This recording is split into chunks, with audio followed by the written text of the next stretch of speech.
Spoken, episode 11, season 47. They just keep cranking out these episodes, Ashleigh, never ending. We'll be here forever. And even when we're gone, AI can probably recreate our magic somehow. Ooh, the as robot season.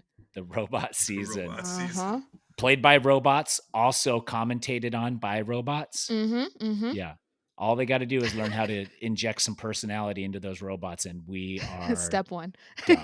We're done. Are they going to be like robots, or are they going to be like Hall of Presidents, like weird kind of skin? Oh, You them need and the like some weird Disney skin. robots. Well, we're going to be, because we're just on screen here, we're just going to be like animated AI stuff, but playing the game has to be weird skin robots, because I think even the robots are going to want a human feel when they're watching TV, like to really get the nostalgia of Survivor in 2238. They're going to have the silicone covering stuff, you know? As long as they keep the dirt, I think that's all that matters. Just make sure all the robots are just filthy. Just like, for reward, you get lubrication for your Like, joints. Thank you so much, Jeff. Jeff He's still alive. 45120. Oh, Jeff's still alive. He's Okay, still alive. cryogenic. Yep. Okay, Cryogenic Jeff. a head in a jar Yep. on a robot body. Mm-hmm. Okay, I'm in, Okay. and we'll be here some capacity. Exactly, that's right. Let's That was do the it. reference. Me We too. are here with Jake O'Kane, the darling of season 45. Jake, what's I up? was told strategic genius, but Strategic genius so, also. I mean, Reddit goes back and forth on that. What are the things Reddit's saying about you there, Jake? Currently, I don't know. They called me baby girl. I had to like Google that. What That's that good. was. That's Yeah, positive. I think that was positive. Yeah, overall. Yeah. Yeah. Yeah. That's positive being baby girl. I think so. Yeah. Could have been a lot worse. I the best insult I got all season, and I've said this before, is someone started calling me Boston Sob, and I was like not Okay. even mad at that. Like that one was just funny. I was here for it. Boston Sob. Okay. Yeah. The Sob father. Yeah, I'll take that. That's a good one. Oh Yeah, my god. more heartfelt. Yeah. Show your emotion, heart on your Yeah, sleeve, all that exactly. stuff. I know that this is a running joke here on the podcast since we had a couple guests gush over their fandom of me, but is there anything you want to say to me personally as a hero of yours before we get into this? Tyson is a And hero I just of mine. assumed. Yeah, I just assumed. Yeah, I remember watching Blood vs. Water for the first time, having no clue who you were at all, because I started like a season before or whatever. It was a good season. I like when you broke your arm and then faked it. That was a lot of fun. Yeah. I remember enjoying that. I remember rooting against you, but then being satisfied that you won in the end. That's what I remember. Yeah, I think that's at that time. Overall consensus. Yeah. Is I'm fun to root against because I'm too good at stuff. Like true. There's no underdogness to me. Even one-armed, I was still cutting them down. So yeah. So it's hard. That was your problem in 40. Everyone was rooting for you. That was my problem. Do you think that's the problem?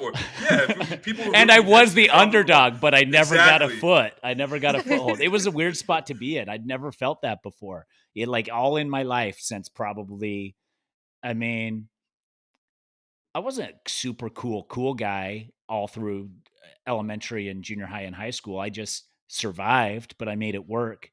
But since that time, I think since I exited high school, I pretty much thrived. And so I haven't felt that position where I was like, I know everyone's against me. And they shouldn't be, but they are, but they don't understand that. And so whatever, dude, this isn't about me.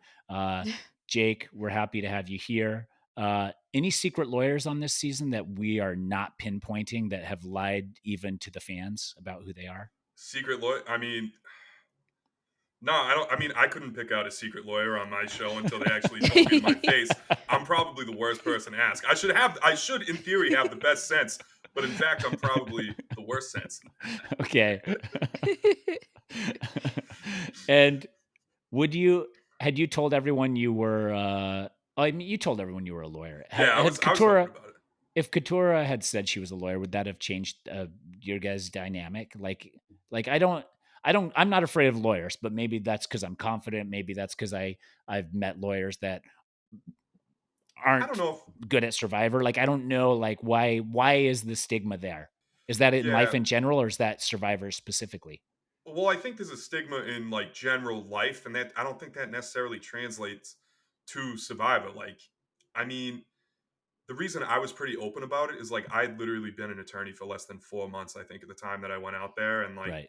I kind of wanted to get in front of it, and I feel like my personality is generally disarming as is, and so right before we left as well, the previous season 44, Josh had just went home and he like got caught lying about being a surgeon, and then it was a whole thing, and I'm like, I'm just going to avoid it, you know.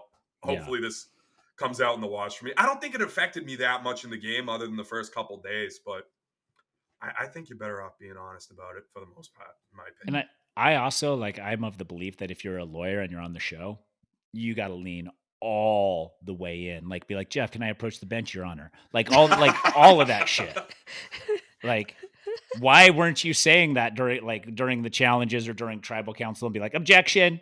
Like, I should have. I should have just cut people off mid-answer and just yeah, objection. yeah, I objection, think that would have endeared me to a bunch of more sustained. people. People would be like, "Oh, I actually want to work with them now." If I just started interrupting people at Tribe. You'd never know until you try it. Yeah, is Genevieve being open about it? Do we know? I have not seen her say that she is a lawyer to people. She hasn't mentioned it. Yeah, Yeah. she's masking pretty much, or trying to mask everything about her, it seems. Let's get into it. Yeah. Sue's hate for Kyle, justified or not? Some people, they just get on. They get voted for, and then it's over. It's done. I don't think Kyle probably could have paid for her kids' college, and it would still be over for their relationship. You know Yeah. what I mean? Like Yeah.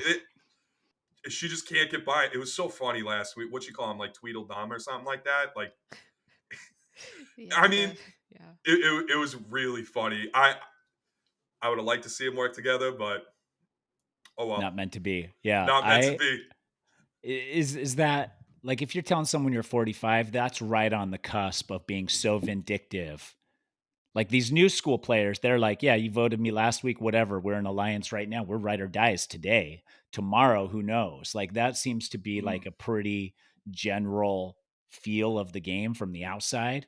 But then you get these few people, you kind of keep that in the back of your brain. Sure, it gives you like a license to kill, as Genevieve says. Right. But Sue being so hung up on it, I think even though Kyle is gone, I still feel like it will be to Sue's demise that she was so hung up on Kyle for so long. Maybe not.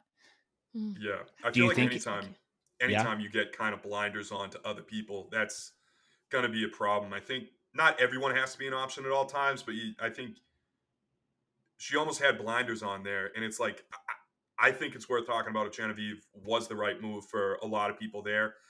I do think it was ultimately the right decision to get rid of Kyle for a couple different reasons, but Oh, then let's talk should have about been. it. Yeah, I think it should have been more seriously considered by people to get out Genevieve. I So, understand the point of Kyle winning immunities, and like that's a problem, but then there's also the debate. I mean, Kyle we really heard the only won 3. numbers: 6.25% win Yeah. out for the next 4. Yeah, no. The numbers were off.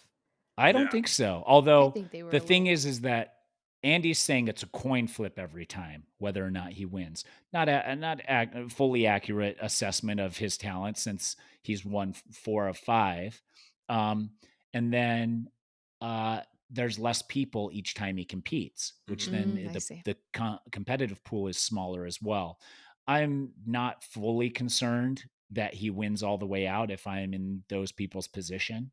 I think I'm definitely on the side of Andy or Rachel, who is more like, let's take a swing a different direction. Like, Kyle's obvious. So Mhm. so who benefited the most from Kyle's ousting? Like, whose game is this good for? I do think it's beneficial. Speaking of her, I do feel like it's beneficial to Sue because now you've removed the blinders. I think for her own game, like I mean, that's good to remove her blinders. Now she can really look at the field with more. Like, She's I just think going to regret not voting out Kyle earlier or having him to vote out then. Like, next week, it's just her being like, oh, I need to vote someone. But it's like she's constantly looking through these drunk goggles, being like, "God damn it, Kyle, Kyle, Kyle," But like it's now she's kind of gotten to remove the goggles, and it's hopefully she can see the game a little more clearly. I do think that I think for someone like Caroline, Kyle was also the right move. Just because I think if you're looking at who's a strategic threat in the game right now, given their social equity, definitely Caroline. But I think if you're a player like Rachel or Andy, you're always going to go after a Genevieve before Caroline. So I think Genevieve staying in the game is good for Caroline. Okay. So Caroline made the wrong move. She should have targeted. Oh no, she should. No. Caroline made the right made move. the right move. Who was it good for? I believe Caroline. So is it bad for Rachel and Andy then? Because Rachel and Andy were the ones toying with it the most, with going Genevieve the most. Would it have been better for their games if Genevieve exited? No, I don't think so. Genevieve is a direct shield to Rachel and Andy, where I don't necessarily think Kyle is. So I think getting Kyle out is better for their game. Probably worse for Sam's game. Like if they're gonna look at if Sam is the most physical guy and is gonna win a bunch of communities, which he hasn't yet, but based on perceptions, that might be where people are leaning at this point. I think it's more for Sam. Based on what we're seeing on TV, are people beating Kyle in the end? Is Kyle winning in the end? If Kyle wins out challenges, is he like, let's say he wins all the rest? Does that entitle him to victory? I think there was a time when that would have entitled you to victory almost no matter who you were. I think in Token Chains, had I won all the way through, it wouldn't have been an argument. It would have just been like, give me the money right now. Like everybody would have been like, that's never been done. It's insane. Survivor history. Like, would he have been rewarded for that enough to win? I think it wouldn't have done that as alone. Like I think there would need to be someone there. Like if they're I think what was telling in the episode, Genevieve said that Sue and Andy are the people that people are looking to bring to the end. I think that's probably telling of like what the jury is looking at. Kyle could probably beat them. Is Kyle going to beat a Sam, Rachel, or like a Caroline? Like I don't think so. So I do think the stock in the immunities has gone down over time. I think, but season 2, Colby loses, but I don't think that it's going to have enough stock. He would need an X factor there, and I don't think Kyle's achieved that yet. It was interesting to hear his narrative though of like, what do you say? Like, don't scorn a family man or whatever. Like, I have the ability to lie and deceit and steal, and I did like that from him. But do I think Kyle's going to do that? No, I don't. I was excited to see, though. I was excited to see if he was going to do it, but then he immediately backtracked. Was like, I don't like the person that's about to come out. Yeah. And then nobody came out. No, we didn't see it. Would have loved to, though. Would have loved to. Would have loved to. I'm going to get a cameo. Can I get an angry Kyle on cameo? Give me a deceitful Kyle. Let's go to the journey here. The journey, a boat shows up, everyone, you know what's coming at this point. Is that like, because I've never had a moment like this on Survivor. I maybe kind of have on Token Chains where there was Edge of or Exile Island and you kind of volunteered initially, but then there was some strategy involved. Is the poll too great if you haven't been on a journey to avoid going on it at the detriment of your own game? Or is everybody pretty much savvy? And it's like winning rewards. Like I still feel like you could lose a lot of rewards and should lose most rewards on purpose to be with the majority or to commiserate in the misery of everyone.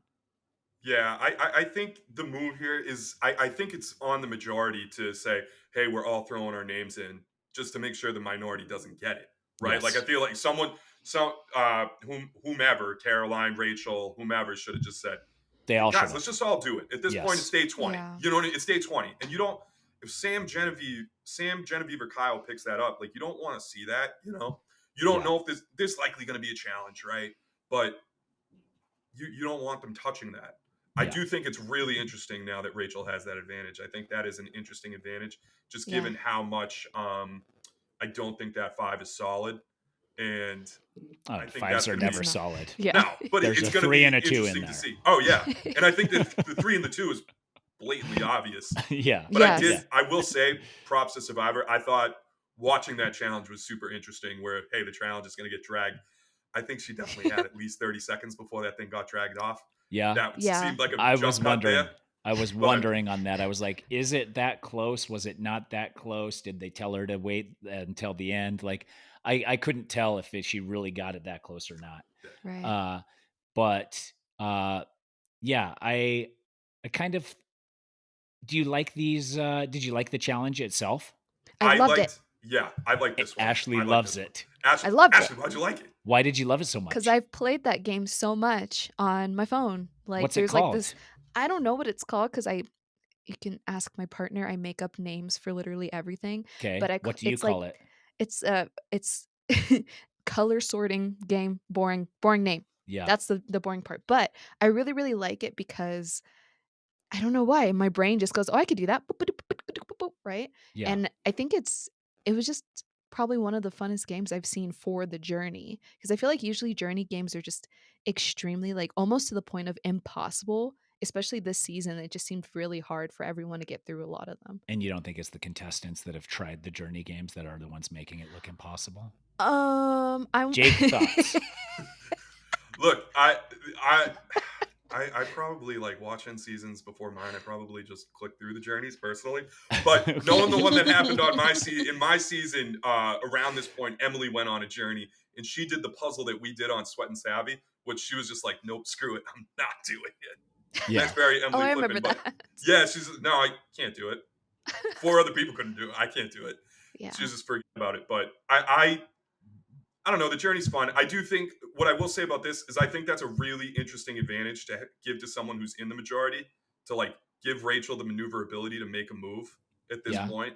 I think the only thing I don't like about it, like if Sam went, who cares? Like it's not going to help him at all. I feel like right until Really? until No, final six. because he gets Genevieve, he gets himself, and he gets Kyle, and then he Yeah. steals a vote from the other side, and they have the majority. Well, Production no, was hoping someone in the minority would have it because then it would be he would steal a vote, right? Or does he block a vote? He just blocks a vote. Yeah, I it's think block it a vote, was so it would still be 4-3. Be 4-3. Yeah, you're right. Okay, you're right. Sorry, Jake. My You're bad. good. See, it takes a bigger man to apologize and does. admit he's wrong. That's a survivor. There you go.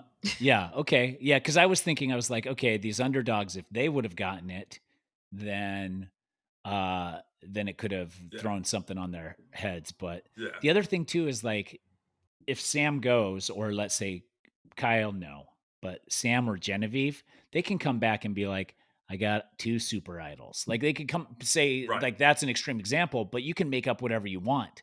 Right. And if you spread the information correctly, people believe it. Mhm. So it could have been powerful for one of those 3 to go and get something, or at least even just go on the journey, because then it throws a Right. wrench into everything. And if you're Sam, or if you're Kyle, or if you're Genevieve and you go on that journey, you're not the target. They're not voting you out that night. You're safe. They think you have something, they're avoiding you. Right. Then they're going on the other 2, and then it maybe gives you some opportunity to figure something out. Yeah, that's true. I mean, I don't know. It was a fun journey. I feel like this was one of the better journeys that we've seen, just in terms of the challenge, the advantage, and like who actually got it. I think is gonna play out. I think could play out very interesting in a very interesting fashion. We got this like underdogs group. So we have the 3. It's Andy, Teeny, and Rachel, and then Sue and Caroline. Is that correct? Was it wise for Rachel to come back? She immediately locked Sue in. I was like, okay, great. Does she need that? Is that important? Is it more powerful to not tell anybody? Like, I don't know. Like, not all the votes were read at tribal council, so she easily could have maintained that she had lost her vote. Was it a good move? Like, his question, was it a good move? Was it a good move to come back and tell 4 other people about your advantage? I mean, she's already sitting on an idol, so I feel like Rachel has a good sense where she's already sitting on an idol, and if that doesn't work out, she has a little bit of insurance there. So I feel like that's not a bad call to rope these people in, especially if you're looking at like if you're looking at this 5, obviously there's always going to be a 3 and a 2, like we said. And if Yeah. you're looking at Caroline and Sue, you don't want Caroline and Sue to make the move on you. You know, you don't know what Caroline and Sue have. Obviously, they're in the minority on that 5. But if they're going to turn and get someone or pull something like snazzy, it's not going to be you. I think that's a good call, especially like if they hypothetically do go to 5, which honestly I don't think is going to happen. But if they did get to 5, I feel like that's a really wise move. I feel like it was a good move given Rachel's position. If Rachel didn't have an idol, I feel like it's a different conversation. But she's managed to pull people in. She probably knows, say with certainty, that one of Kyle, Genevieve, or Sam is going to go home, and then you're only pissed off 2 people that are left and made 4 allies. I think that's really good looking at the numbers. Yeah. Yeah. I mean, I think it's good. I think the problem you have when you share that information is there a scenario where those 4 that have learned about the advantage all can turn on Rachel and be quiet about it? Could they all be like, she's got the advantage. We don't know where it's going to go now at this point. Let's just get rid of it, get rid of her, and we're done. And we'll do it one move before both Genevieve and Sam exit the game. I mean, you could do that, but I mean, I don't. I'm doing that. Are those? Yeah. I'm doing that. Like the Sure. second somebody comes to me with an advantage, I'm like, great. If I can't extract it from you to be directly beneficial to my game in the next short little while, I am figuring out how to get you out of the game. Because if you're not using it for me, you're using it somewhere else.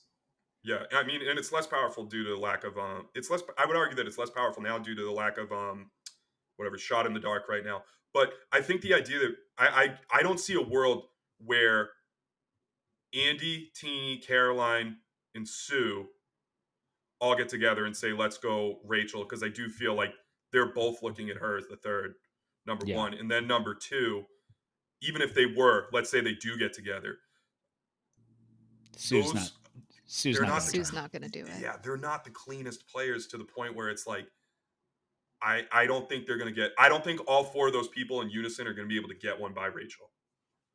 Yeah.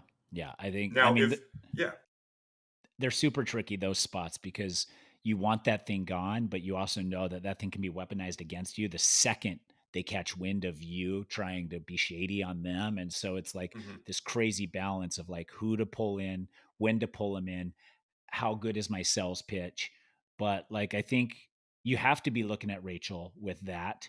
And does anybody know she has the idol? I don't know if anybody knows she has the idol. I don't think anyone knows. She's holding it completely secret. So, I mean, but you still look at these people with these advantages. You're like, if they use that right, they're like pretty close to the end. Like they're going to use it to get one step further. That's going to be like, they're going to want to have timed it exactly perfect where they skate through the hard spot for them.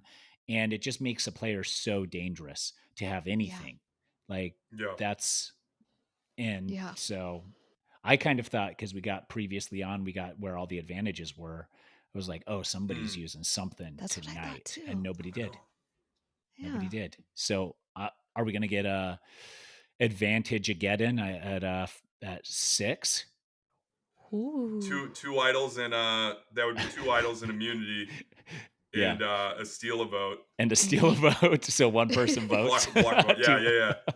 Whoa. Whoa. Oh, jeez. Yeah. I mean, we that would be really. I mean, it'd be interesting because it wouldn't exactly be advantage getting, because you'd still have 3 open spots, considering that there's no shot in the dark, and if nothing else gets entered into the game. That would be really interesting. Honestly, I really like this season, and the moving dynamics of this season I think are really interesting and make it a lot more complicated than like the last 2 seasons, which I think has been really engaging. Yeah. On this. Yeah. I mean, that's been the general consensus. I talked about it last week. Season 47. You're not on season 47, Jake, but the consensus is 47 is the best season of the new era so far up to this point. Do you agree or do you disagree? It needs to stick the landing. I think the landing is like really important. Like I think a good example is like Edge of Extinction is a much better season than people give it credit for, but people get upset about the ending. So if the ending delivers, I think it's the best season of the new era. I would say that. So how would the ending flop? What would be a flop for it? If we just had like a winner that was out of left field and like not built up, like if and things can happen between how many episodes are there this season? 14, right? Yeah, I think there's 3 because they're weeks left. splitting the Yeah. finale in 2. Yeah. Yes. If people can come up in the last couple of weeks, and like even I remember watching 42, Marianne, like going into Final Tribal, I wanted Mike to win, but watching 42 Final Tribal, Marianne convinced me as a viewer. Like I think if viewers can feel comfortable with the winner and that story is rightfully told and people believe it went the right way, not that viewers always know what's best, but there is some comfortability being like, that's what I would have done too. That's how I would have voted. I'm happy they won. Yeah. I think that makes for a season people are pleased with the outcome, Mm-hmm. but it doesn't make a season stand out. What makes a season stand out for me in that scenario where you're saying it's got to stick the landing is it can't be a clear path to victory from 4 episodes out. Like Right. the lead needs to change like 4 times in 5 episodes. And the person who wins needs to have gotten by this on the skin of their teeth at some point. Right. Like season 27, I won season 27. Great. I love the season. I wish I could watch it back. I just can't, but because I lived it. So I know so Mm-hmm. much more information than you even see on TV. But it it was kind of a boring end game. Like there was no shift in power. There were dicey moments, but there was no shift in power ever. And Mm-hmm. so I think that to really have something exciting down the home stretch, you need the shift in power to happen multiple times. Right. And I don't think this end game is clear. Like there's a couple Yeah, people it's there. not. It's not clear at all. I think there's a bunch of people here that I would feel good about them winning. You know what I mean? Is there Like anybody you wouldn't feel good about winning right now? I Like, feel I'm not like trying to throw you under the no, bus. no, I'm no, no, saying, no, no. like, who I has the think you look hardest at time? people as like lower edit, like smaller edits right now, right? Yeah. Like I think a good example of that is like Caroline. Caroline's clearly showed a lot of game, but I think we need to see a little bit more of her for like, as and like we can watch her and like we play the game and like we, read it on a deeper level and I would probably be comfortable with it. But like if I go to my dad's gonna be like, who's Caroline? Just at this point in the edit, even though she's playing an amazing game, I think. But And you'll be like, it's the girl with the ADHD. yeah. Yeah, That's her. props to her. Props to her. Great job. Yeah. Living your dream. But yeah, I think like you want to see like real strategic, like real moving and shaking. Like I think Andy's story is yet to you want to see him take that dominant position, even though he's like in the power alliance. Like he's kind of constantly being undermined by different things in the edit. So it's like he needs a couple more things in his resume for I feel like people to feel good about. But I feel like if Genevieve walks in there, I don't feel like people would complain about that. Yeah. I think Genevieve has an uphill battle now. So I agree. At this point, if she gets there, you're like, Yeah, she fuck deserves yeah. it. Yeah. I don't think Genevieve can win at this point. I feel like there's no way she doesn't get clipped in the next couple weeks. Yeah. But that's what would make it spectacular if she did. Yeah. So that you saying that in your brain right now is exactly what would make her an amazing winner in your eyes when she gets there. Andy, on the other hand, let's talk about him because each and every week he seems to have a clear read. He seems to be thinking forward. He seems to like understand the moving parts and how it works. And he has this read, but someone always beats him to what he wants to do. Even here, this episode, Rachel's like, I'm thinking we should maybe go for Genevieve. And then Andy's like, I'm the driver of this game. I'm thinking we should go for Genevieve. Like 5 minutes after we see Rachel say it. Do you think the timing is correct there? Do you think we're seeing a little editing magic where maybe Andy is coming up with some ideas first, or is he always just a step behind and every single move he tries to make, like he's going to get to the end and be like, clipping Genevieve there was my idea. And Rachel's like, no, it wasn't. It was my idea. I have a timestamp exactly June 3rd. Like, that's like, is that going to be Andy's story at the end? I mean, I'm hoping not. Like the thing for me that it's been so compelling with Andy, because Andy he'd probably say that he had one of the worst stats that, we've seen on the show. Yeah, right? fantastic. Like, wasn't a great stat. We loved it. We but it loved was every so minute of amazing. it. Yeah. And like it's been really cool. And like I'm someone who didn't start out great in the game, and it didn't end great either. But I do think like Andy, But you got through every week, Jake. sure, Like Yeah, you did great. I remember watching you and being like, he's so sad. He's on the bottom. He thinks he's going home. And then you're there still, and you're like, I'm gonna keep fighting. I guess I'm still here, but like I'm on the bottom. And then you're there again. And yeah, like that's a much better position than the people who went out before you had. absolutely. And I'm very grateful for how far I made it. But I do think like Andy needs to start getting like the game respect from these other people, and he's just constantly undermined on game respect, and it's What can you unfortunate. do? I mean, just keep doing what you're doing, man. I mean, that would that be like lunacy for him to keep doing what he's doing? Maybe he should just do some crazy shit, and then like maybe they'll be like, whoa, this guy's spitting, But Yeah, I it's I really hope he can turn it around, because I do think that looking at his position right now in the game versus if it was someone like myself or like Owen, who's like constantly like it feels like he's in it. He's Charlie just not Browning, getting the getting Charlie Browned. yeah, Oh. he's not getting Charlie Brown as much as he's not getting left out. He just comes up with an idea, or people are like, oh yeah, whatever. You're Yeah, still we going with already us. we already Yeah, we already talked about that before you got here. right. Thanks, Andy, for your strategic input. It feels like he's much closer to turning around the Charlie Brown effect than myself or Owen ever were. Yeah. So I'm hoping that he can, and I'm really rooting for him in that respect. And I don't know how, like, it feels like he's just had this stink on him all season, just since the start. And like Genevieve kind of reiterated that with her comments today. And I'm just hoping he turns it around. I don't know how he does it. I don't know what the key is at this point. I think people make impressions, and then people build off of those impressions. I don't necessarily think you negate a former big impression like that. So you think that meltdown was not necessarily the nail in the coffin, but is that what created this uphill battle for Andy, or was it always going to be this way regardless of that outburst? I don't think it was always going to be this way. I think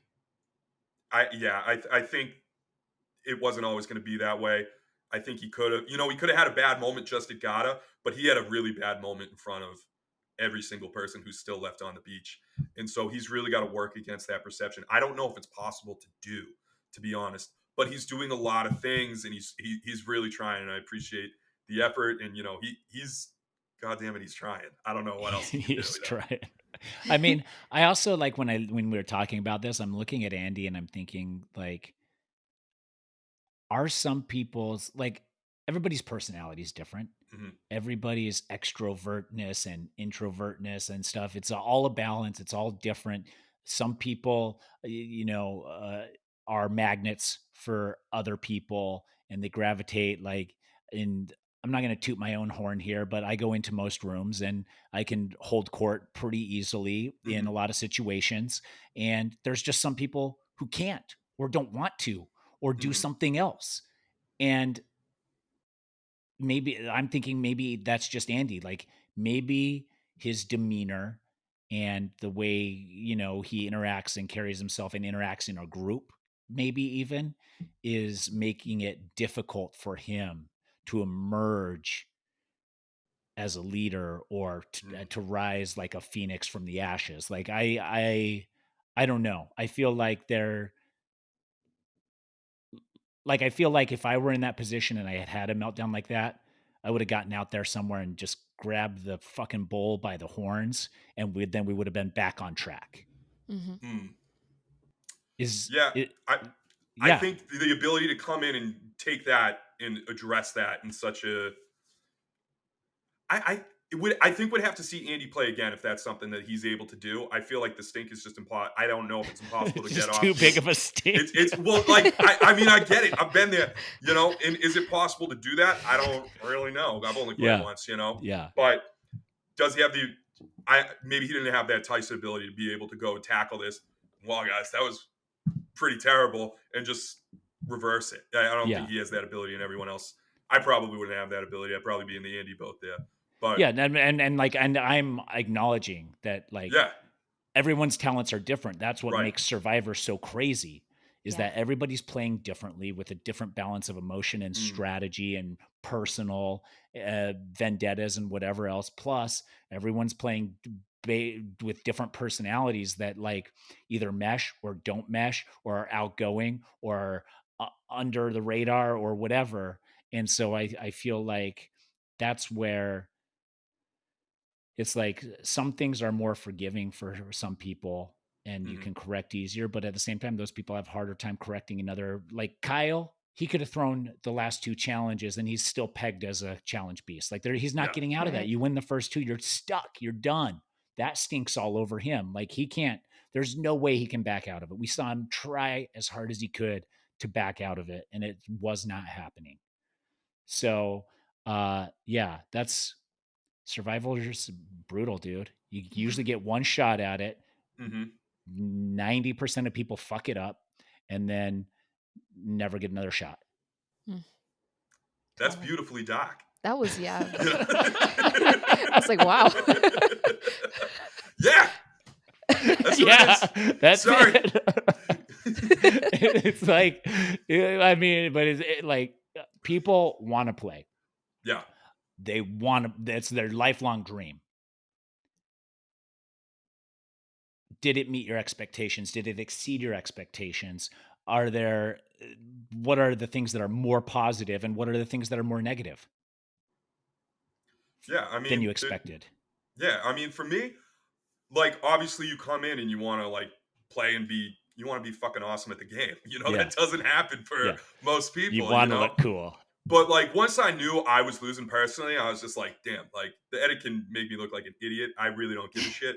But I just wanted to be like out there that like I'm trying. You know, that was like my whole thing. Is like I don't want people to think I throw in the towel. I ever threw in the towel. And most people don't. And most people really don't. You know what I Yeah. mean? But you know, probably I threw out too much stuff to my own detriment. But I wouldn't have it any other way, personally. You know, but it's not what you expect, but it is really cool, you know, and you got to make the most of, you know, the game that you played, the people that you played with, and just appreciate it, you know. It's How is tough. it? It sucks losing. Yeah. How is it not what you expect? Like what is it that was unexpected? Um, Honestly, like not eating was not as bad as I thought it was going to be. That Yeah, was that's like, not that bad. that's Oh. not, people think, oh, I'm so hungry. I'm like, this is like, when you think survivor, you think not eating. You know Yeah. what I mean? And like after you get past that first day, like I was like, this is what it is, you know? Yeah. That surprised me how pretty easy that was, in my opinion. I hated Yeah. being wet all the time. Was surprised about that. That was the worst part. But in terms of like the overall experience, it's like Yeah. I feel like I feel how mentally hot it was. Just like doesn't come across on TV. You know how like that mental, just constantly being beat down is just it doesn't. I don't feel like it translates. But it's Yeah. cool, and then you get out on the other side. You're like, yeah, I fucking did that shit. It's great. Yeah. I mean, that's why you get all the fans that are like, family visit. I can't believe they cried. What is it? 3 weeks? Yeah, Like, That's and a you're long like, time. you don't get it at all. But yeah, because, yeah, it is a long time, Ashleigh, but you're out there with people who only want to slit your throat. yeah, Everybody out there would rather see you dead than alive. And that's all you have surrounded yourself with for 3 weeks. You have no real true ride or die. You have a ride or die, but you realize that they're just hiding the knife behind their back, waiting for the perfect moment.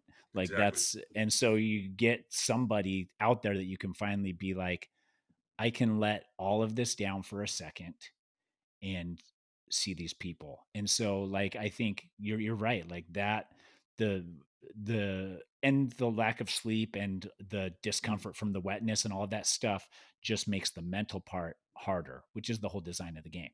yeah, So we got a little bit off track here, but we got the Jake hour here.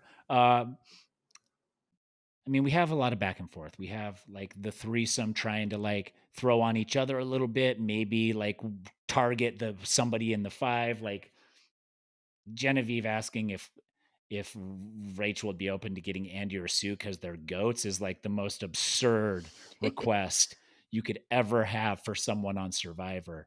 Only Coach would have bought that And that's a first season coach only, where you're like, we're only taking the honorable. Andy, Oh. Sue, not honorable. Out of here. They don't deserve it. Everybody else is warriors. Let the warriors have it out. Like, that's not working. I don't even trust Genevieve if she came to me with that. I'd be like, oh, okay. Yeah. Okay. Yeah. Immunity challenge. We get this like little moment with Jeff. What are these moments with Jeff? Is he seeing something on people's faces that he is asking a question, or is he just asking questions? Like, did he see a flicker in Kyle's eye, or hear some conversations from camp or something? I don't know about that, but I mean, Sue did look like she was like crying, She, right? Like it looked Yeah. like she was about to cry, but the other guys, I don't know, maybe Andy was taken in that moment of like, this is where I like lost my shit, yeah. But I don't know. I feel like it's just what's going on. So what's the vibe? Yeah, I don't And know how deep it is. He asked Kyle about dwelling on reminiscing on his past or something. Kyle's like, growing up without stability, and as long as I have my family and everything, I'm good. And then Sue started crying at that point, so he turned to Sue. Mm, And then Andy. I think, yeah, I think it probably spiraled, but even that first initial question to Kyle was a more emotional question than it mm, was strategic. So I was wondering how and why that was triggered. But I relate to Andy here. Like, I don't know how they do it now in the new era, but you go back to a lot of these places. So you're like, oh, I want a challenge here. And now they've switched it up. It's a different mhm. challenge. And we're back in this clearing. Like, that's something. Like, it's for some weird reason, even that is like a little comforting. I don't know. I don't know No, why. I mean You it have definitely nothing out is. there. It definitely is because, like, I mean, a little inside, but like, you're waiting in the tents before you go out to the challenge. Like, oh, I know exactly where we are. There is Yes. some like kind of comfort in that. Like, oh, I don't have to. I don't know. It sounds weird, but I don't have to take in a new Yeah. I don't have to open up and thing. get my bearings and Yeah, register like everything. I can just focus on the challenge. yeah, this might Okay. sound dumb, but like if you get to a new, different area for a challenge, you're like, this, like you're in Fiji. Like, yeah, Yeah. I'd want to take a look around Yeah. personally. You Yeah. know what I Yeah. mean? Like, oh, Let me look geez, at the this looks beach. cool. Let me look Yeah, at the trees. Any yeah, wildlife, like all of it. Yeah. yeah, That makes exactly. sense. But where it's somewhere that you know what you've always been, you can just focus on the challenge. I mean, yeah, maybe you. I mean, I definitely thought about like a challenges like, oh, we did this here before. Like I remember the final 5 immunity challenge, like was where we did our first immunity challenge, like the whole season. So it was like, oh, that's like pretty cool. Like, this, and you're in final 5, it's like the finale episode. And like, that's the really only time that I think I personally thought about it. Like, Yeah. I remember being like, that's pretty cool. Like, this is where the first episode is. And then this is where the final episode is going to have a challenge as well. Mm. But other than that, like I didn't really think about it like too much, but it is a cool thing. Yeah. Yeah. I think just like you said, like recognizing something familiar is like something, something. It's like there's so much nothing out there throughout your entire thing that having anything is something. Um, this challenge went on for a long time. Ashleigh, you sticking with it the whole time, or are you throwing in the towel at some point? Sticking with it, you Yeah, know. that's Uh, right. I liked it. I liked that how long it was just because it gave a lot of suspense, and I liked how close it was at the end. That was like, it was Mm, that close. And that's, I'm not much of a sports gal, but I'm assuming like when you're watching the sports and Hmm. the teams are doing their thing and they're really close, you're like, whoa, this is the best game that's ever gamed, right? So Yes, that's it felt correct. like that as a non-sports girl. When the lead changes over and over and over again, and then Yes. yeah, and then your team wins. That's a beautiful game to watch. Yeah. it did feel like there was a lot more falling over in this A challenge than there lot, typically right? is. A Like lot. I've done we've this seen challenge. I've this dropped one. like twice. Like, Did you yeah, win this one in Blood vs. Water? I won this one in Blood versus Water. Yeah, That's yeah, cool. Hey. yeah, That's cool. yeah.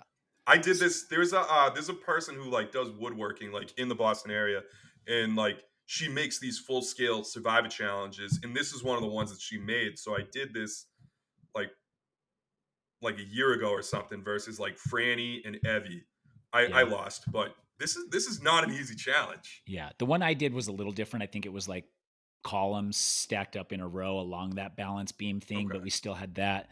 Mhm. I did it on Winners at War and lost. And I think it was this exact one. But I was also shocked at how many people dropped so many times. Did they make it harder, or was it the wind that was catching people? Was there that much wind? It looked like there was Did I? quite a bit of wind. Okay. There's a little bit of Yeah. wind. Yeah. That's I want. How far do you think that? What is that about? Like, what do we say? Like 30 feet? No, it's got to be Yeah. farther, right? Maybe It's 50 gotta be No, far. it was No? 30 feet. It was, Yeah. it was, yeah, it was, no, it was more. Yeah, it was probably more. Yeah. Cause 30 feet's only what, 10 yards? It seemed further than that, Yeah. but Like maybe that's. not. I don't know. It was a nail bite. What do you think the move is? I was thinking about this. Do you think the move is to put the block in under your arm, under your chin, or bite it? I think it depends on how comfortable you are. I think the one I did, I think I had it under my arm because I would Hmm. go like this with the rope. Okay. And I Oh. felt like that actually having that under my arm kept me more stable because I had to keep my arm pinched there. Oh. Um, yeah, I think that for me, I think that would be the move. That's what would feel most comfortable. But I don't think there's a wrong play there. I did Yeah. wonder about leverage on placing your blocks on the deck there. Like, is there something to placing it further back versus closer in? Because I did try to mess with that on Winners at War, and I think I got it wrong. I thought I'll go uh, closer to the center of the teeter until the stack gets higher, and then I'll push it further out so that there's more weight holding it down. But in the beginning, it's not going to matter as much. And if I have it in the Mm, middle, it's not going to slide as extreme one way or the other. But it didn't work. So I don't know if I was just overthinking it. I just always feel like in challenges like this, Mhm. there's something. There's one little yeah. trick that makes it easier. What is the trick? I don't know all the time, but there's definitely challenges where there is a trick that does make it easier. And Mhm. sometimes Survivor purposely builds in a little trick. Like they'll have like, you got to build 3 puzzles in this square, and one of the squares is not exactly square. It's a little bit off. And Hmm. you're like, Mm. oh, I see what you did there after you're tinkering for a while. You made one a barely rectangle and the other 2 are squares. Like that's Yeah. yeah, Haha. they'll pull that shit all day long. I sucked at challenges, so this is good notes. If I ever go back down, I'm like, oh, Tyson, look for the little trick. I didn't do that shit, but like, look for the little tricks, you know? On the challenge, when I played the challenge, every single challenge I'd go and I'd be like, where's the trick? What's the trick? Okay, that base isn't going to be big enough for that. So you're going to have to reverse pyramid build the entire deck out. And then there's plenty of room for everything. And I'm like, oh, that wasn't even, you didn't even There's no try to trick. trick us. That was so straightforward. Yeah. Why was it so straightforward? I What? thought for sure there was going to be a trick and people were going to be struggling, and nobody was. So I don't even know anymore.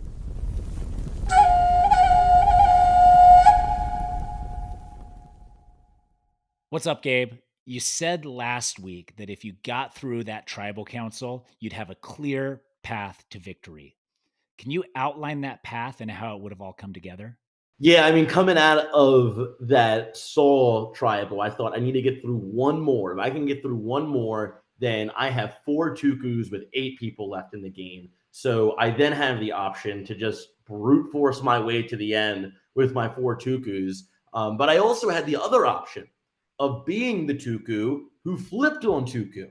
And I could be the snake that went to everybody else and was the first person to move and say, let's get out Kyle, let's get out Caroline, let's get out Sue, and start to insulate myself with all the other players. And then I go from being this big threat and the figurehead of an alliance to being somebody who's kind of on the bottom and starting from square one again. But that's somebody who you want to use as a vote moving forward, not necessarily somebody you want to target. And I saw both of those as very viable options moving forward. Which one I would have went with, there's a lot of variables and it's hard to tell. But yeah, I mean, just moving with a Reba 4 style Tuku 4 all the way to the end, or being the guy that flipped and wiped out Tuku, were 2 things that I saw as really clear paths to make it to the end.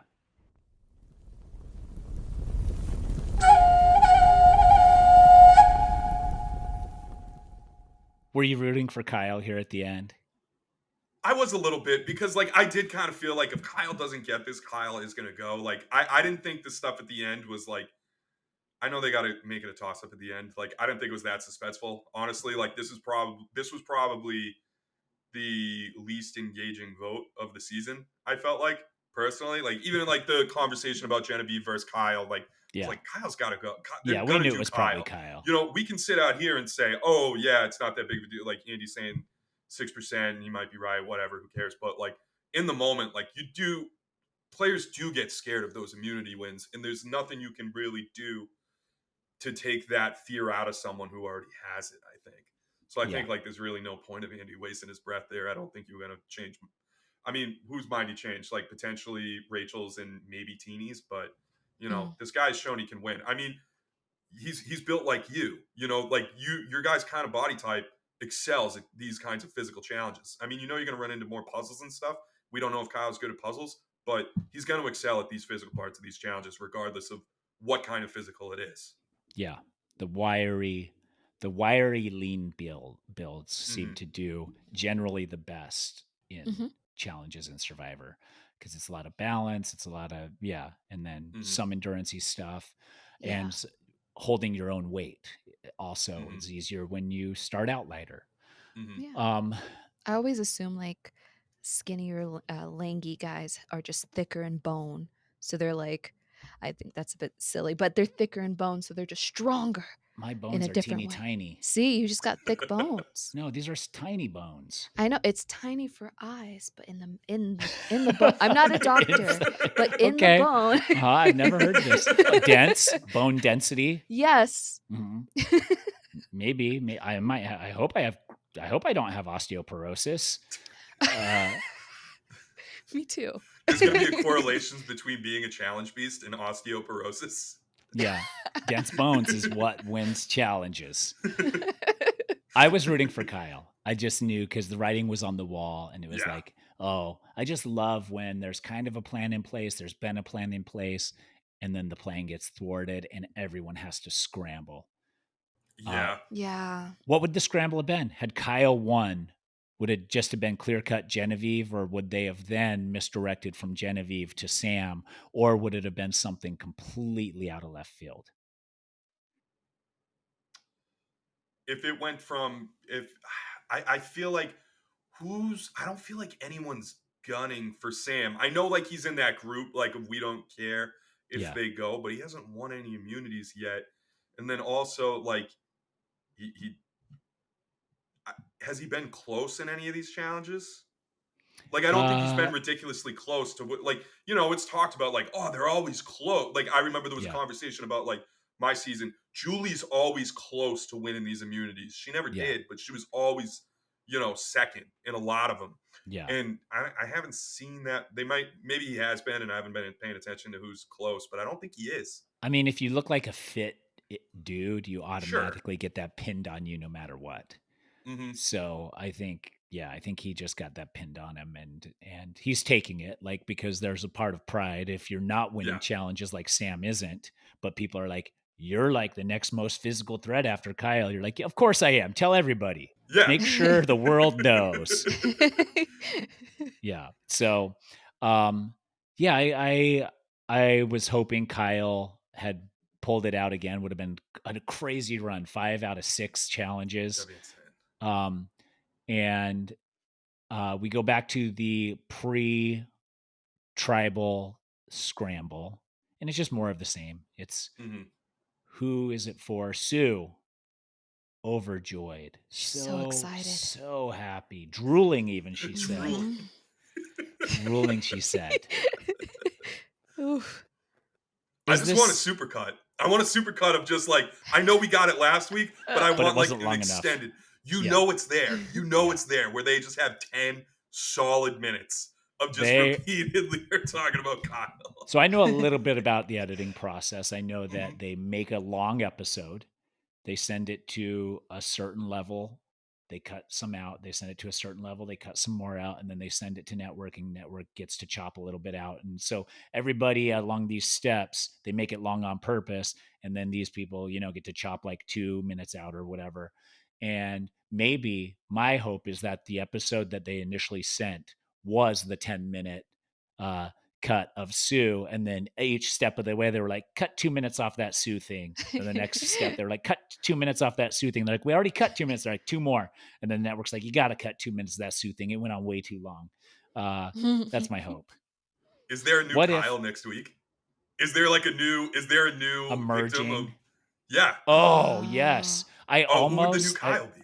I mean, if Caroline betrays Sue in any capacity again, it She's could the next definitely Kyle. it could be so beautiful. It'd I'm be just great. wondering, like, what if Sue is like, now that have you ever seen Memento, the movie? I have not. What if I'm the gonna thing miss that's this. driving Sue is just to kill Kyle, and now that he's dead, she just has no direction whatsoever? Oh. She just like comes That'd be back. She's so like, I don't even know what funny. to. Well, I don't even She's know like, what to I don't do. know, guys. Like, She Yeah. just shows up to the next tribal. You know what, guys? just Vote get me me out. I did feel my great. thing. I did my thing. I did the thing I came to do, which was kill Kyle. Even before he was on my vision board. Like that's like I would love if she just came back. She's like, I don't. Oh my god. If she I said that got during nothing. tribal and then Kyle's just sitting there going, what? Yeah. Yeah. How bad was this? Like I've got nothing now.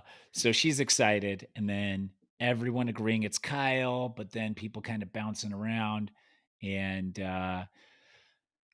we get. I mean, we don't really get anything. We get the thing we get the most, I think, is Andy still being able to play both sides. Is that going to become relevant? Is there a world where Andy jumps to Genevieve and Sam again to make a move? He may try to do that. He may try to do that. Like, I mean, what do you mean, next week or Whenever. Yeah, next. It would He have to may be try next to do week, that. probably. I feel like Andy needs the street cred at this point because he's not getting it. But also, when you're at the bottom like that and you're viewed in that kind of way, it's like you don't want to do something just to do something either. You know what I mean? Like that's not. I don't feel like that's going to be looked upon favorably. I do think like in the current meta, people are like, don't do something to do something. And I do feel like Andy's in one of those positions where he kind of has to do something for his street cred. But I do feel like when and if he does do something, it's going to be viewed as you're just doing something to do something. You know? Yeah. Well, and they're probably going to minimize its power and Yeah. its effect and everything too. It's like he comes up with this number, which I believe is probably accurate. I didn't crunch the numbers myself, but winning a coin toss 4 times in a row probably is a 6.25% chance or somewhere close. Mm-hmm. Caroline's immediate reaction was like, Andy's numbers I don't believe his numbers. They're not even accurate at all. Like, that's how everyone is viewing Andy. Yeah. Can he escape that? Like, I don't think he can escape that. I think it's like, I think even if he's brilliant to the very end, it's going to be so hard for him to convince people that he's brilliant. And it's like sucks so bad to like, I've been in moments like that in my life where I'm like, no, but I am right. I am the guy I am. And they're like, no, probably not. No, you may be lucky. And you're just like, okay, like that's. Yeah.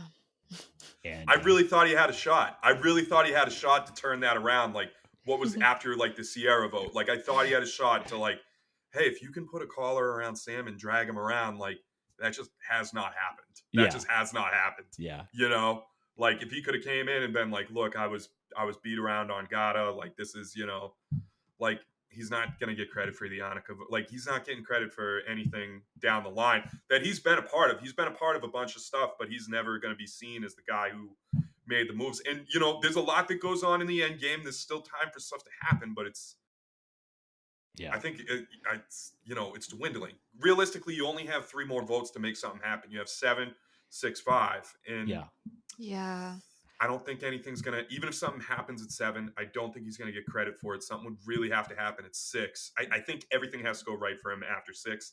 And that's really difficult to pull off. Yeah. And he has to have jurors there that respect his game, respect him, and want him to have $1 million. More than the 2 people sitting. I mean, who can Andy sit next to? If, let's say, Andy plays flawlessly to the end of the game, who can he sit next to where people are like, because people have to say, I'm comfortable with this person who lost their shit on day one beating me. I'm comfortable with that. And that's a tough thing. That's a tough thing to sell at this point. Yeah. You know, and he hasn't turned it around yet. I know he's trying, and I feel bad for him. But I would love to see him do it. I want to see him do it. I want it for him so bad. Yeah. Anything could happen. No, that's false. No.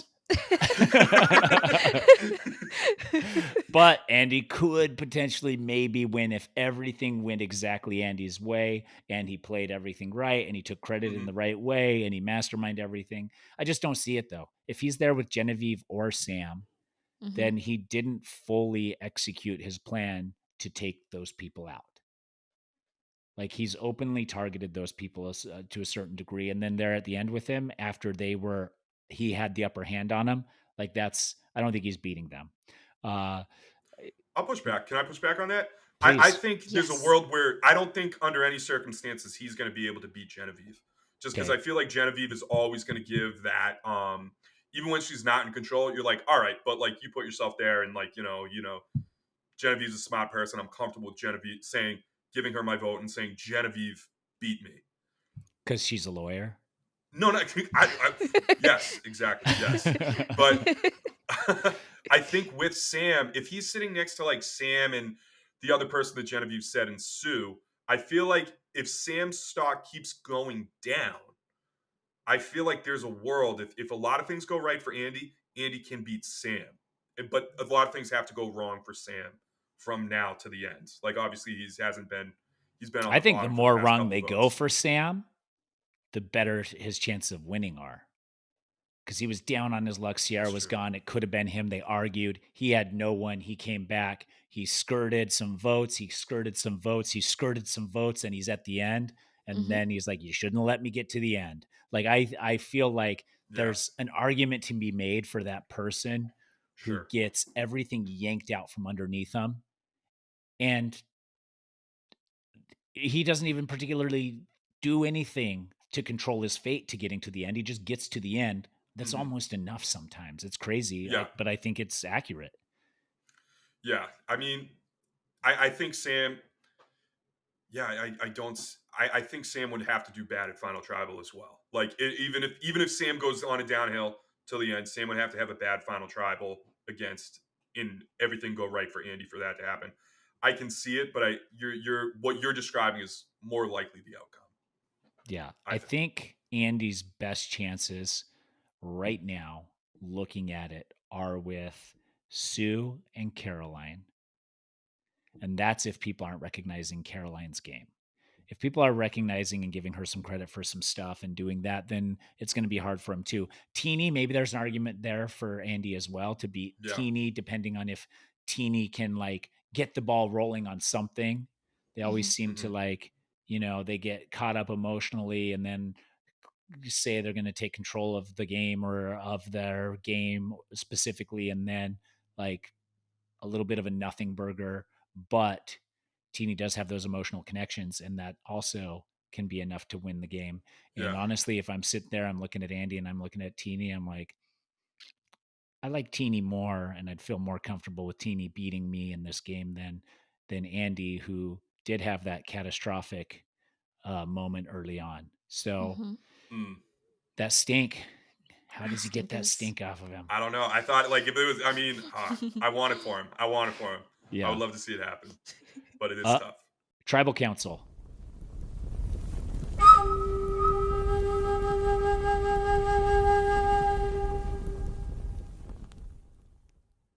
Saul wearing the same vest as last time. He's just got a t-shirt on under it now. Yeah, I think so. That's what I thought as well. I think that's the same vest. He's got to wear the same vest every jury now, right? Like there's no other. Like He Saul, looks if good. you're listening and you're not wearing a vest next week and the next week and the next week, then you did it wrong. You do 2 in a row, you got to go the full distance. Yeah, he's got a full send that. Yeah. Has there been anyone ever that's just worn the same thing for every? No. That's gross, right?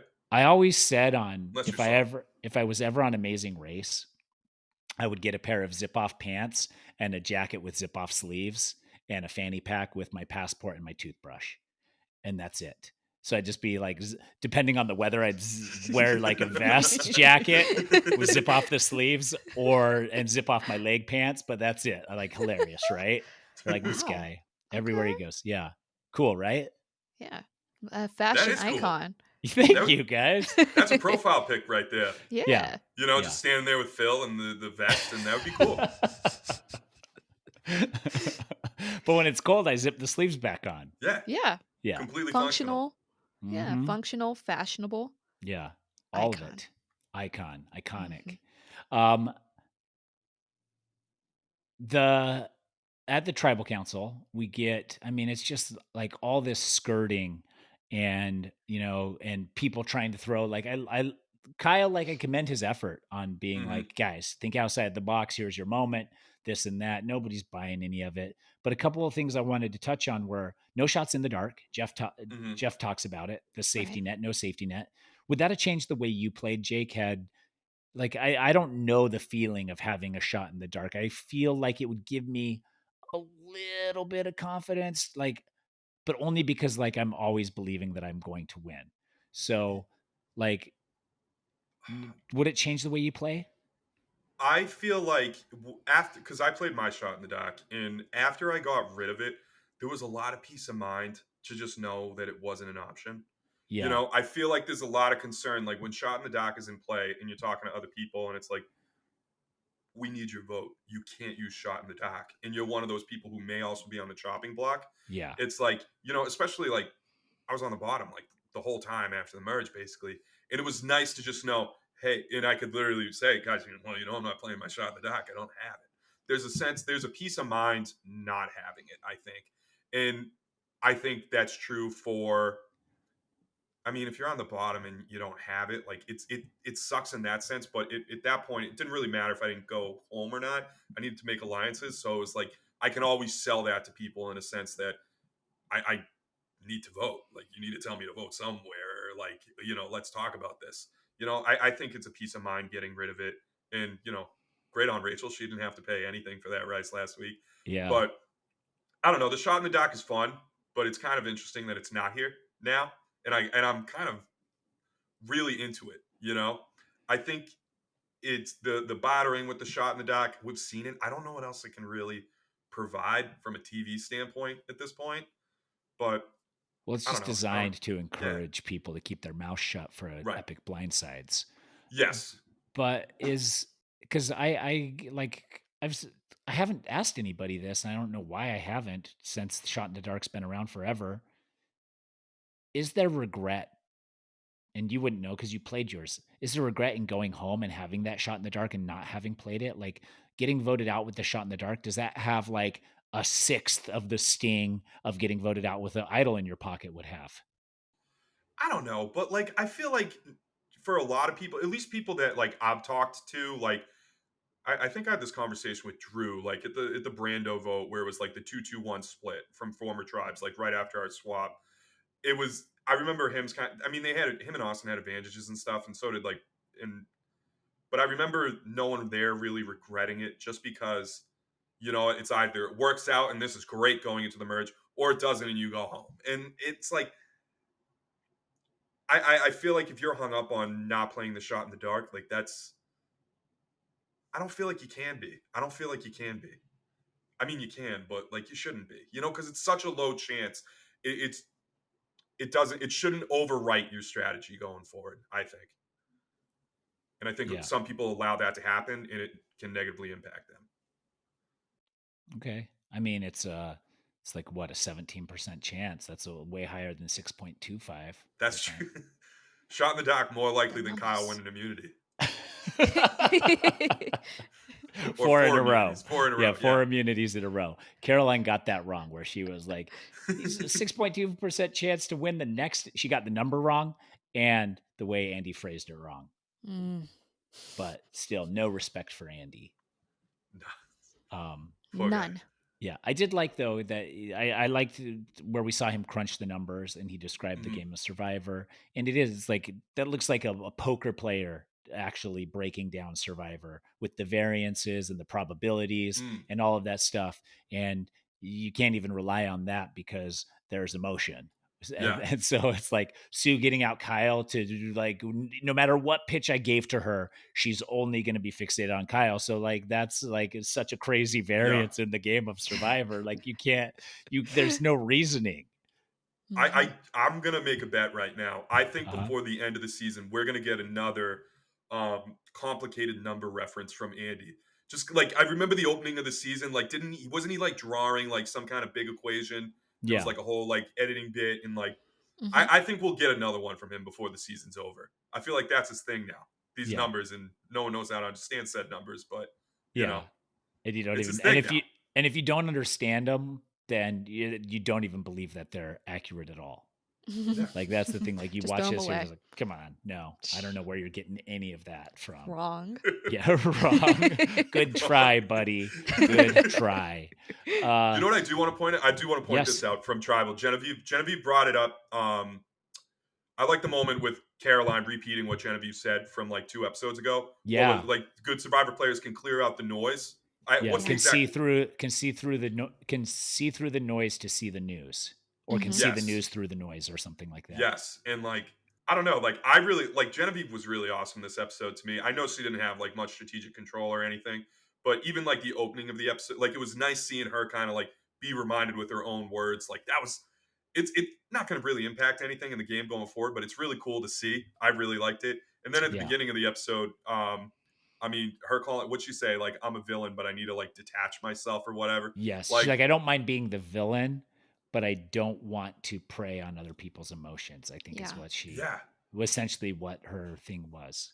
That was cool. Like, Yeah, and there's been such like a rhetoric from like from online about being, oh, Survivor doesn't like cast villains anymore, and it's kind of like just a dumb conversation. Yeah. But it is Well, even kind of. Jeff is like, we're not interested in villains anymore. But And it's it's like, you don't need to cast somebody because they're a terrible person, knowing that they're going to be a terrible person on the show. But the way the game is designed, you're naturally going to have someone be villainous. Yeah, Rome was. You could say Rome was a villain this season. It Yeah. was just TV gold. Yeah. You know. Yeah. But it's nice. It's cool hearing the context of like, hey, what's being a villain in the game of Survivor and like how it comes across and like hurting people in this kind of way. And you know, it's a necessity to the game is people are going to get hurt. You know, Yeah. and it's just cool to hear that talked about. I really like that moment from her, and then her being reminded about all this stuff at the end of the episode. I felt like it was kind of a cool arc for the episode, even though it may have been one of the smaller headlines of the episode. Yeah, I did actually like that. And her, and I'm not going to get the quote right, but the whole idea was, yeah, she doesn't mind being a villain, but what she doesn't want to be is someone's best friend who rips their dream away from them. Yeah. Which is really, there is a balancing act, and there's a balancing act to even winning jury votes based on that balance, like getting too close to people and then cutting them. Bad news. Like we say that all the time. So I think it's also interesting how open Genevieve is with that. Like if I were with you on the island, Genevieve, and you were like, hey, just heads up, everybody, I'm not going to get emotional or close to people. I'm out here to kill. I'd be like, I'm going to watch out for her. Yeah. Like that's someone that's like, hey, heads up, everyone. I'm turning emotions off. I just clicked the knob over here on my back and emotionless from here on out. But to also win Survivor, got to play with your emotions a little. But you also have to be emotionless when the time comes. It's like the art of putting the knife into someone's back. Yeah. Yeah. You know, you could be, bloody, just like, hacking it like a, some kind of slasher villain. Yeah. But it's a little more like you got to be a little more surgical than that. And it was kind of. You have to be a sociopath. You have to play sociopathically. You don't have to be a sociopath, but you need to play a sociopath on the island. Okay. It is interesting because Genevieve is kind of talking about putting herself at a strategic disadvantage going forward to just protect her own psyche. And like, that's really interesting to hear her talk about her saying, because like if she did, she probably could go people's best friend and make people feel good about them when they're voted out and get to Final Child and be like, Teenie, I'm sorry, or whomever, I'm sorry. She probably could do that. Like, I believe that Genevieve could, brutally blindside people and then also say, this is what I felt like I had to do. Here's why. And make those people feel good about it on the jury. But in the time being, she's not comfortable doing that. And she's hurting. Given her social capital in the game right now, it's probably not hurting her that much. But if she comes back into power, that is going to hurt her. Mhm. And it's cool to see her balance that. I just thought that's like it's so cool to see that on TV. Yeah. Yeah.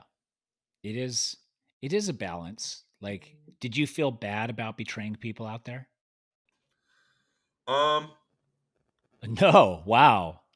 Well, Like no, a true it lawyer. did. Well, Like a true no, because lawyer. I mean, here's the thing. Like, I wasn't never really in control, so it was never me like Ah, being like, You just "Yep, did what they're did done." what I they like survived. Like I there was you go. to my thing is like I was never the person saying this person, this is what we're doing. I would Yeah. get Andy. Everyone would be like, "Okay, well, we're doing this, Jake. You can either do it or go home." Yeah. And so like Bruce, right? Like Bruce is a good friend of mine, and like when Bruce is going home, it's like, well, Bruce is going home or you're going home. That sucks, but it's like not like I'm making the decision. It's you or me, buddy. I'm sorry. So I'm not a great person to ask. I really haven't been in that position, But you're fine sleeping at night and everything. Oh yeah. Okay. No, like voting people out, not like with boozing, but that might keep me up. No, But but like a true friend, you say Bruce is a close friend. Wouldn't a true friend fall on the sword a little bit? Maybe sometimes save a friend's life. I don't know. I'm not saying do No, that on no. Survivor. I'm just saying Bruce wouldn't have done it for me. no. Bruce wouldn't have Exactly. done it for me. That's exactly what a he loves me. I love him, but like he wouldn't have done That's it for exactly what a sociopath would say. I like it. You're right. You're right. No, I'm just playing devil's advocate here because you do end up betraying people that you like. You know you're going to have to. You know they're going to get you. But also sometimes there's like a hiccup where you're just like, I don't know if I could do this person. They love me too much. Maybe I love them too much. Maybe like once in a while you're like dreading, and you can miss your timing because you're dreading, and and then they get you, and you're like, shoot. Why did I feel so bad? I shouldn't have felt bad. I should have just slit their throat. And then you're not even friends after all of it. Oh. That felt like it came from somewhere personal for you, Tyson. No. Who's that? I'm not thinking of anybody specifically. I just thought at the end, like that definitely happens to people. People were friends out there. They're having a great time. And then one of them got the other one and they are not friends anymore. That happens. I don't know if it happens in the new school era as much. Yeah. Is there an example in the new school era? That like someone got voted out, therefore they're not friends anymore? They were tight friends before, and now they're not. Like Shannon Ricard, maybe, is like the only example that I can think of. Yeah, maybe. They're tight in the game, and then she got voted out, and they're not. I don't know. Maybe they are cool with each other. I don't know. I don't know either. either. That well. We'll have to find out.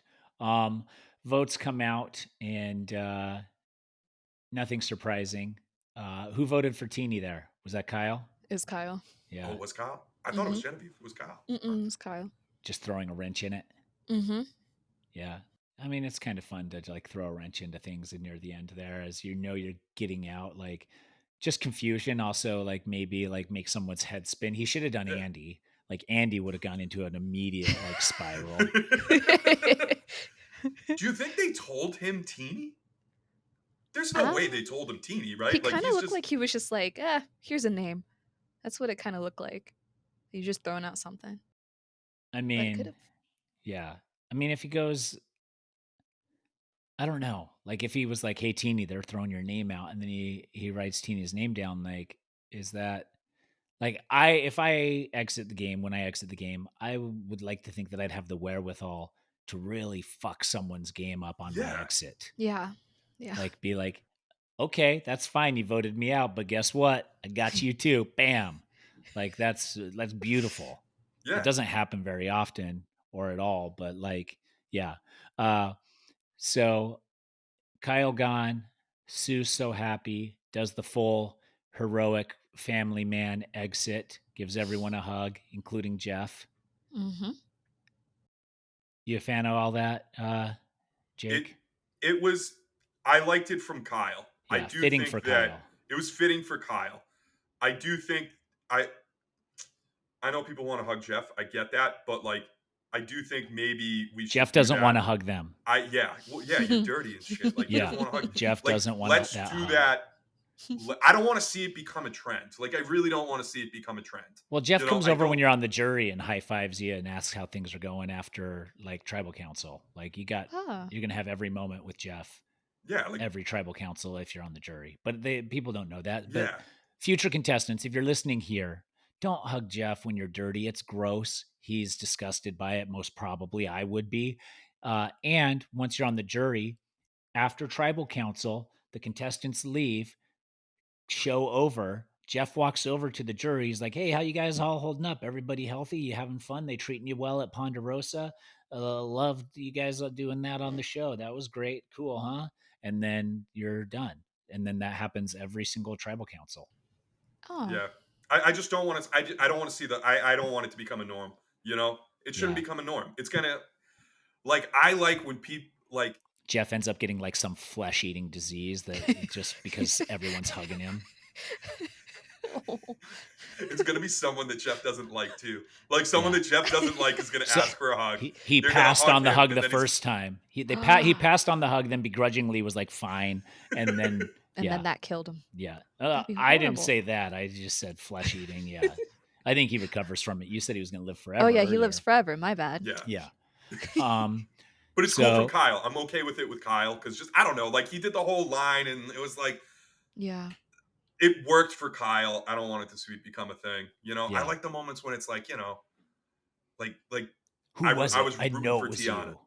you. Yeah, I know it was you. She's got an idol. He's got an idol. Yeah, that's what you got to do. Exactly. Like throw a wrench. Who cares? Say whatever you're gonna say. Like I'm like I Throw remember a grenade. at the Kelly vote when I thought I was going home. I'm like I'm gonna be such an asshole and I don't even care. You know what I mean? But I was like I'm gonna be such a jerk. I'm not gonna win now after you're voted out. So you know, unleash. Why not? Yeah. You know, make your hey, shouldn't have said that. My bad. At Pondy, who cares? Yeah, exactly. I'm with very your pro that. Mouthful of like avocado omelet. Mm-hmm. Third breakfast of the day. I know how Ponderosa goes. Oh man, I don't. This is enlightening. It was so much food, and you can have any food you want, and it's all mediocre. But you can have as much of it as you want, and you just order whatever thing pops into your brain, and then order another one, and then jam them all down your gullet until you feel disgusting, and then you keep jamming more and more, and then you wake up from your nap to put a little bit more in just to top it off at the top of the esophagus there, and every moment you can't stop doing that to yourself. Wow. And if I die early, it's because I could not control my food intake once I got voted out of Survivor. I remember when I forget if it was, I think it was pregame. I went to like one of the handlers and I'm like, because you know, like the thing on Survivor, like, oh, the pizza sucks. Like there was a thing online for a while, the Survivor pizza is just awful and everyone knows about it.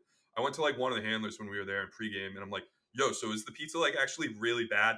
The guy had clearly never heard of this rumor before and like took him. It wasn't someone who worked at the resort, but it was like one of the handlers. And he just got so offended. He's like, what are you talking about? I was like, oh, no, this is a thing. I'm serious. Like, no, like they do a lot of good work here. I'm like, I'm so sorry. The food. I was like, I heard the thing. I was just curious if it was true. If it's true, who's saying it? Yeah. Tracking down IP addresses, finding out who it is. I would say Pondy Pizza wasn't bad. I did have Pondy Pizza on the last day. I didn't think it was bad. I thought it was good. Yeah. Okay. You know. But if you had it now, would you think it was good? I'll be honest. The day after Final Tribal is kind of a haze for me. Maybe, I don't know. You know, probably not. No way. No way. You're in Boston. Don't they make pizza there? Yeah.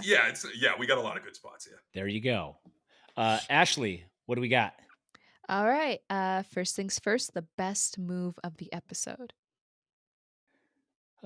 Best move of the episode is probably Rachel kind of taking control there in the underdog group.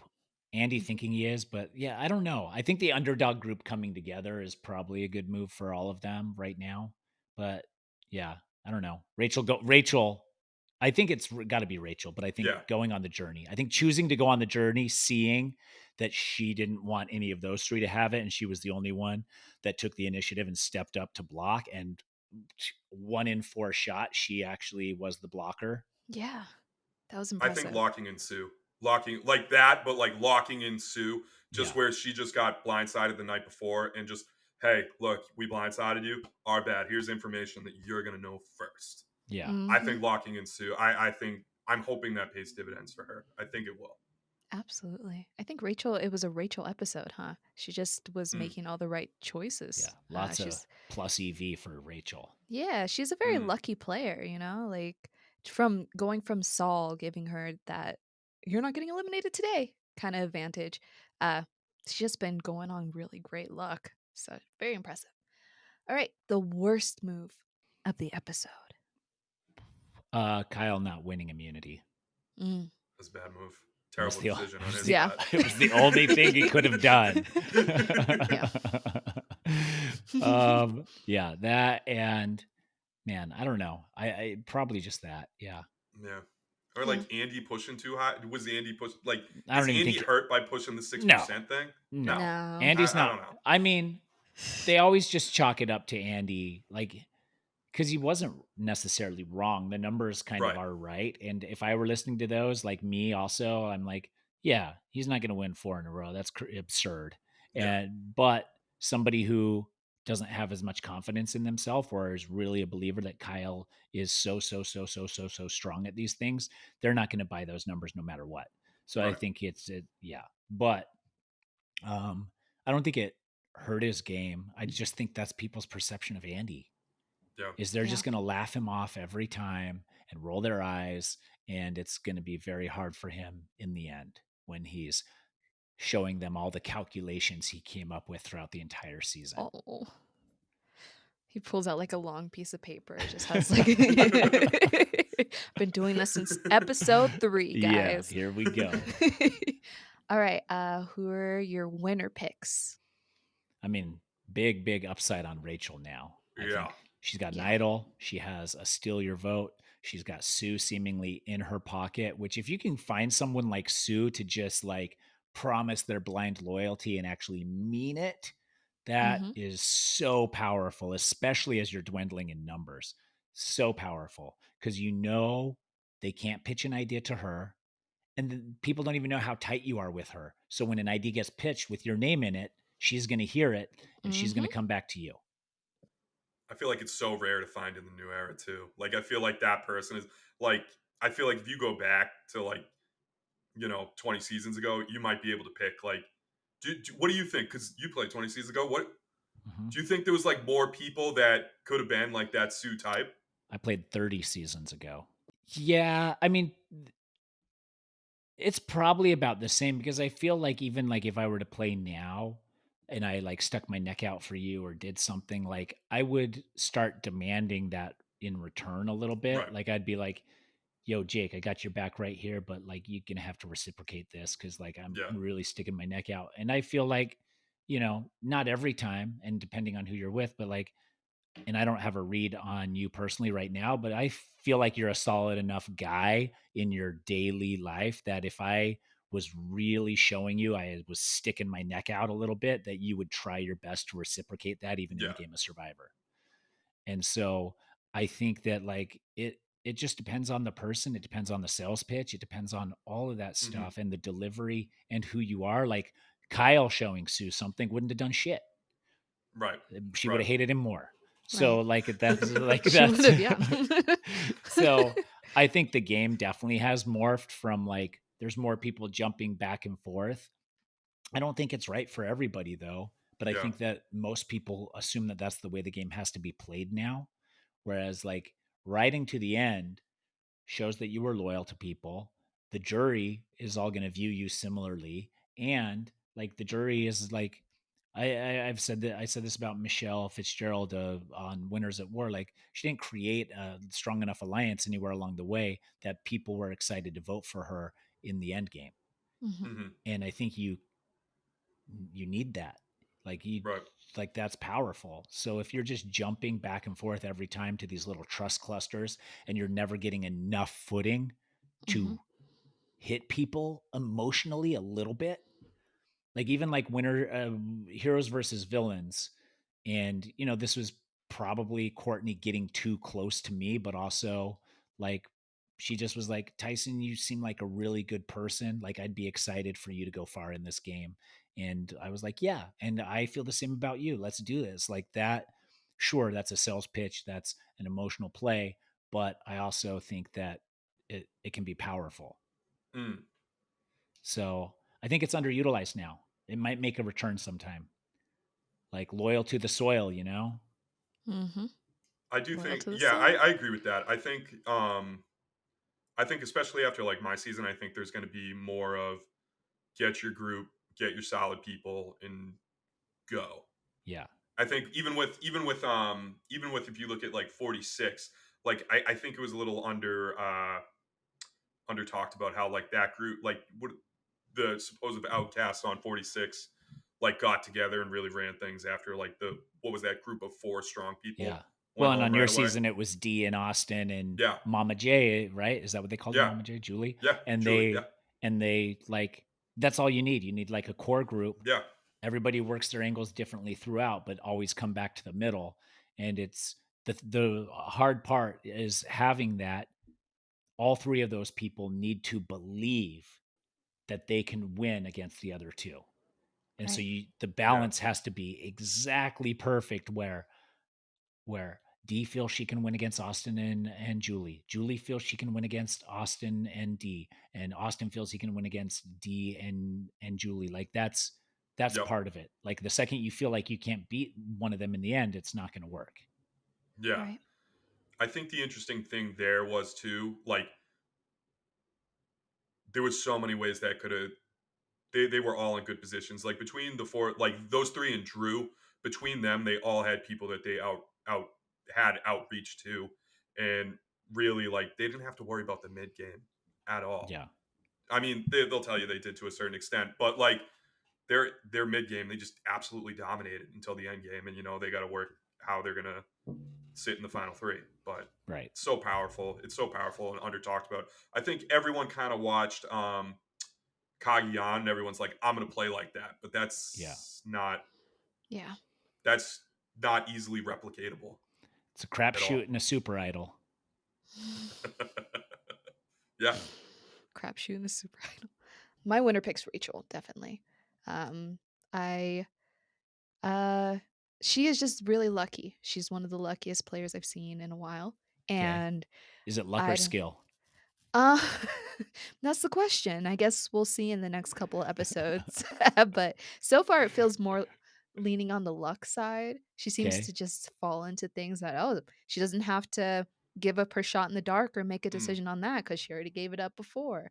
Um she just accidentally pulled the right rock to go on the journey, you know what I mean? It just seems like a lot of very little lucky things which are amazing, and then she knows how to utilize it as Yeah. well, and I think she's really good with, making sure she's talking to everybody, so she yeah, seems to be going between both groups super duper easily, and they're not noticing anything. I feel like they'll notice Andy before they notice her going between everybody and talking to everybody, so, yeah, I think she's my winner pick. yeah. I feel like she's got a cool air to her. You know what I Yeah, mean? Like where it's just like I'm not worried about Rachel, and I kind of want to talk to her, and like you know what, I'd like to pull in Rachel on this thing that I want to do. I feel like Rachel just has, from what we've seen, just like this calming kind of open demeanor about her and the way that she interacts with other people, that it's very inviting to people to want to pull things off. And I don't think it's going to get down to the 5, but even if it did, like Rachel's not going in that 5. I feel like if funky stuff happens at 7 or 6, like is Rachel's not going to be the person who goes. The only person who's concerned about Rachel right now is Caroline. And I don't know how much pull Caroline has versus like Sue's not going to go after Rachel right now right. unless like Caroline teams up with Genevieve and Sam, and then someone else also jumps on boat. Like this, it's not happening. Yeah. Next boat, you know. Right. Yeah. Rachel has all the upside right now.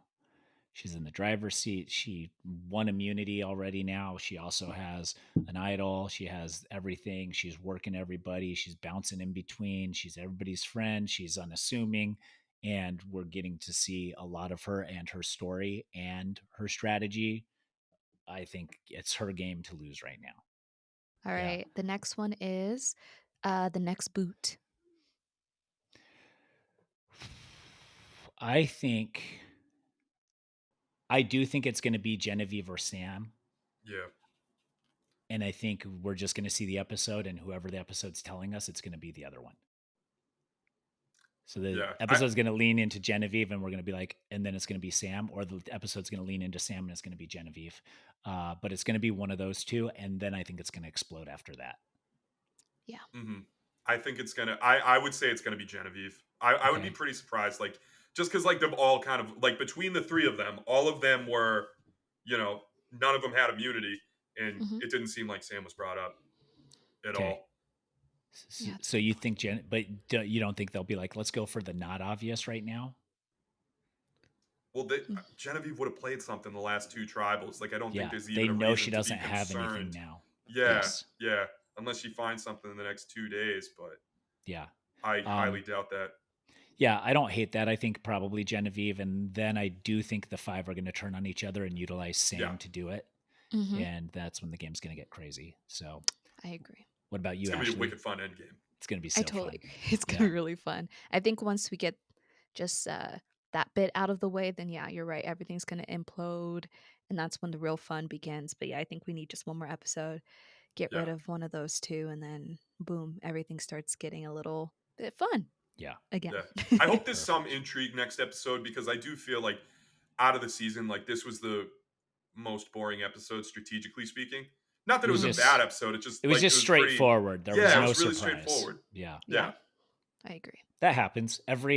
Almost every season has at least a couple of those episodes where the person that you think is going home ends up going home, and it's been talked about for 4 episodes previous. So, all right, Jake, thank you so much for your time and energy, and I hope you have a happy Thanksgiving. You do anything fun? I'm just going to my parents' house. We're going to have a, turkey, the whole Thanksgiving thing. Thanks for having me. Yeah, you and Nana driving over together? No, Nana's going. We're just doing my immediate family, my mom, my dad, and my sister. Oh, uninvited. But, wow. Yeah, no, Nana's in the timeout. No, I'm kidding. But she's going to be going to my aunt's house. Okay. This Thanksgiving. Sounds good. Ashleigh, you have a happy Thanksgiving as well. Thank you. Listeners at home, thank you all for tuning in. Happy Thanksgiving to all of you. Until next week, see ya.